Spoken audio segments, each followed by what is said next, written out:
ازيكم يا بنات؟ عاملين ايه؟ وحشتوني كتير من الفيديو اللي فات ورجعت لكم بفيديو جديد. بس قبل ما نبدأ فيديو النهاردة، لو انت لسه ما اشتركتيش بالقناة شرفني متابعتك.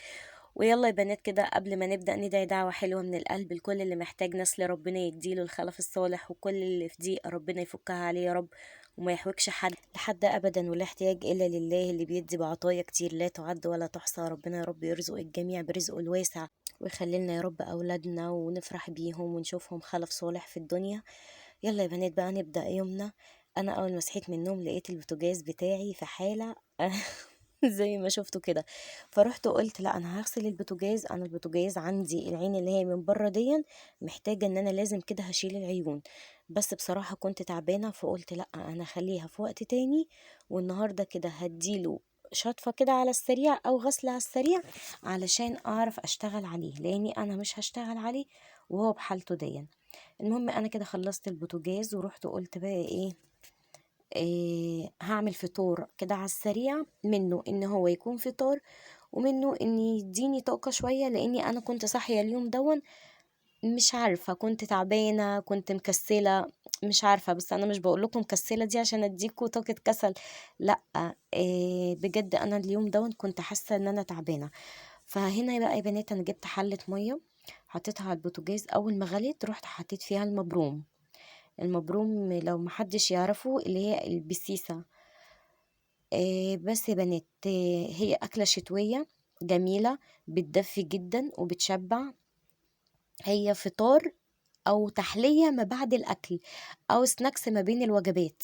لكن هي ما تنفعش غدا لأن هي تحلية، فما تنفعش في الغدا.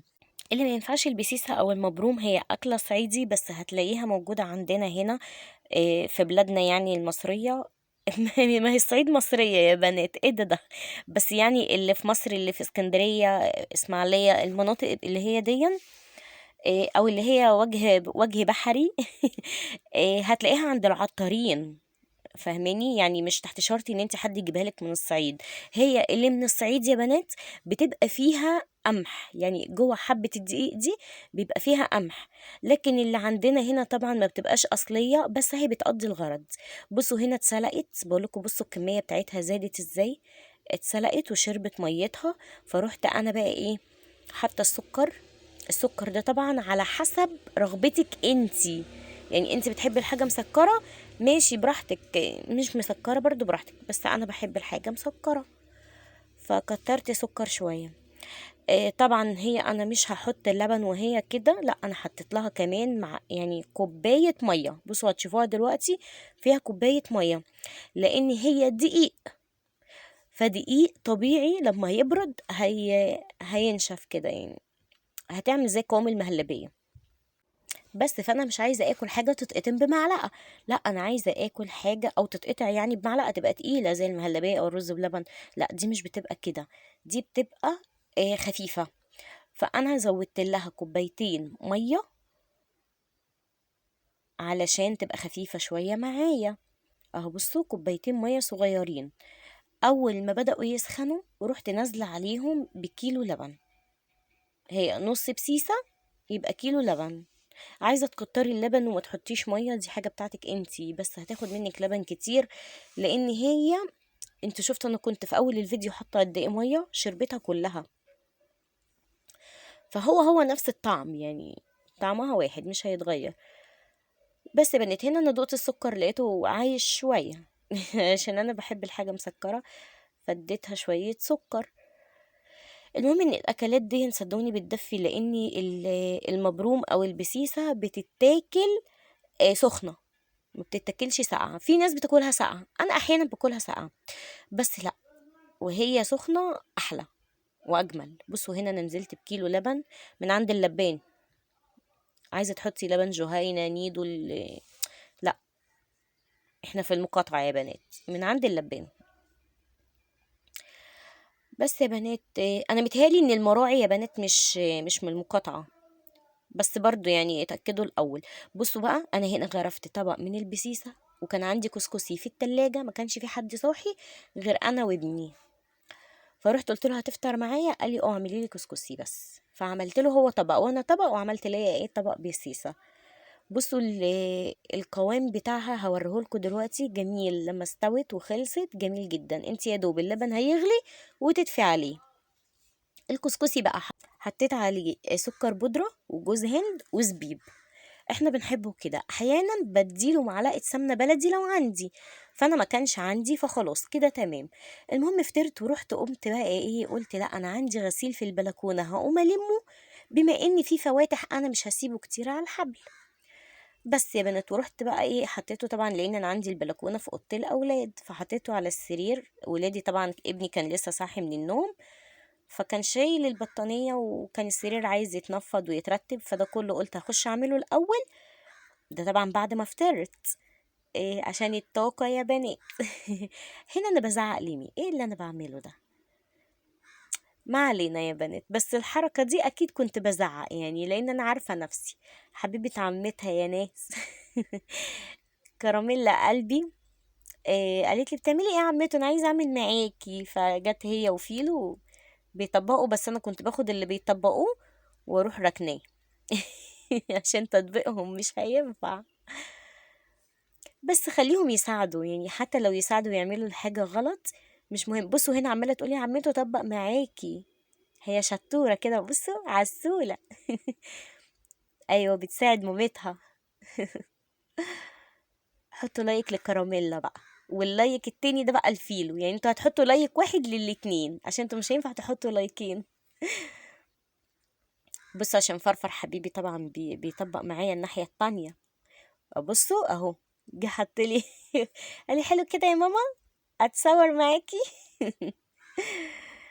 حبيبي ربنا يحميكوا يا رب. بصوا كراميلا، اقول لها لا ما تطبقيش، هو خلاص طبق دي وخلاص. تقولي طب انا بعرف والله يا عمته، قلت لهم اوعوا انا هقوم خالص.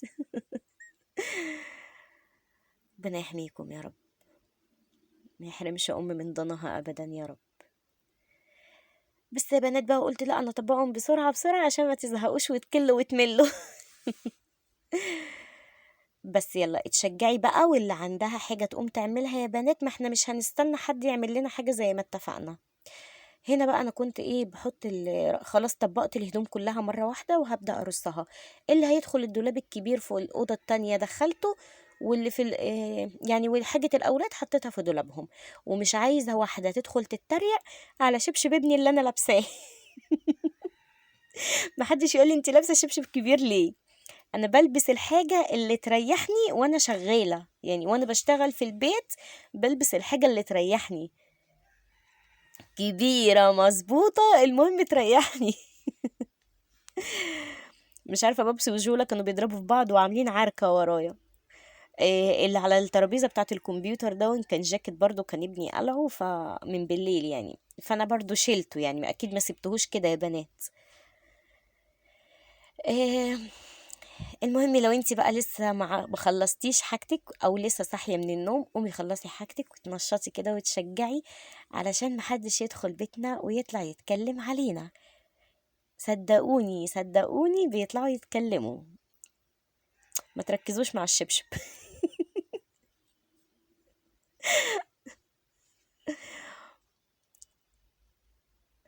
بس يا بنات انا تقريبا كده خلصت الهدوم وقفلت الدولاب ومفيش حاجة تاني كده خلاص.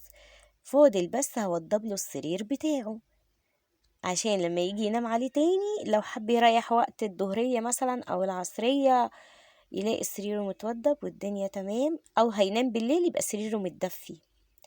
بس انا هنا هروح احطها على الكومودينو وهجيب حاجة بيضة هتشوفوها، هنفض السرير اهي.